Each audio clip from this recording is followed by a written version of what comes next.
How big is this North Pacific garbage patch full of plastic? The answer, according to the BBC News website, the North Pacific garbage patch is thought to hold the most floating plastic, 79,000 tonnes of it, in an area covering 1.6 million square kilometres. And actually, this North Pacific garbage patch, it consists of two areas. There's a western garbage patch near the coast of Japan and an eastern garbage patch, which is located between Hawaii and California, the western coast of the United States. A new English word for me here, a gyre, G-Y-R-E. A gyre means an area of swirling currents. And usually there's a calm area in the middle. And it's in this calm area that the garbage, all the plastics, get trapped. I suppose in one sense it's good that these plastics, this garbage is collecting in one place, but the possibility of cleaning it up, no one has thought of a solution to this problem. It's too difficult currently. There isn't a way of collecting this plastic and removing it from the ocean. If you used nets, that's N-E-T-S, then the net would have to be so fine to catch the microplastics that tiny sea creatures would get caught up in it. You have to bear in mind also the size of this North Pacific garbage patch, 1.6 million square kilometres.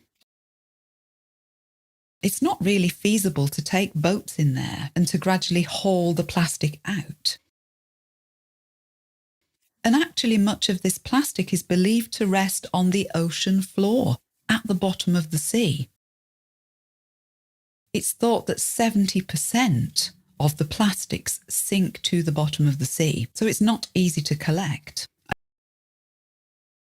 Another issue, this area where the plastics collect in the sea is too far from any particular coast for any one country to take responsibility for it, to take responsibility for trying to clean it up.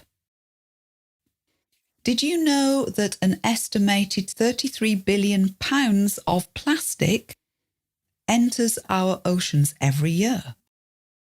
That's the same as dumping 2 garbage trucks or 2 rubbish trucks full of plastic into the sea every single minute.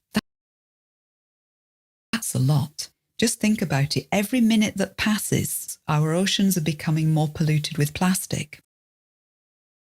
And according to National Geographic, 80% of plastic in the sea is believed to come from land-based sources, with the remaining 20% coming from boats and other marine sources. So basically, it's what we throw in there from the land that makes up 80% of the problem. As we haven't currently thought of a way of solving this problem of removing the plastic from the oceans, the governments of various countries are instead discussing reducing the amount of plastic we produce and reducing what finds its way into the sea. In February 2022, nations agreed in principle, that means on the idea of, the need for a legally binding UN treaty by 2024, a treaty to end plastic pollution around the world. But as 2024 approaches, is this deadline actually going to be met? Are they going to find a way of agreeing on a treaty, that's T-R-E-A-T-Y, or agreement? Our industries, particularly food production, is completely geared around plastic and plastic packaging. So is the car industry. There is a group of around 50 countries who have agreed to work together on achieving a reduction in plastic production.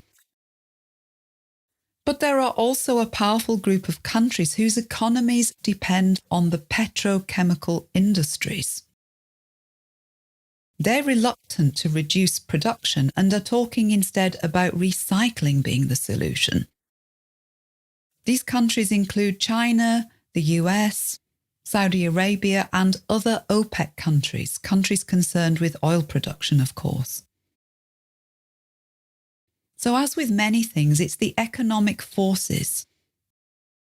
It's the need of business and ultimately of government to continue making money.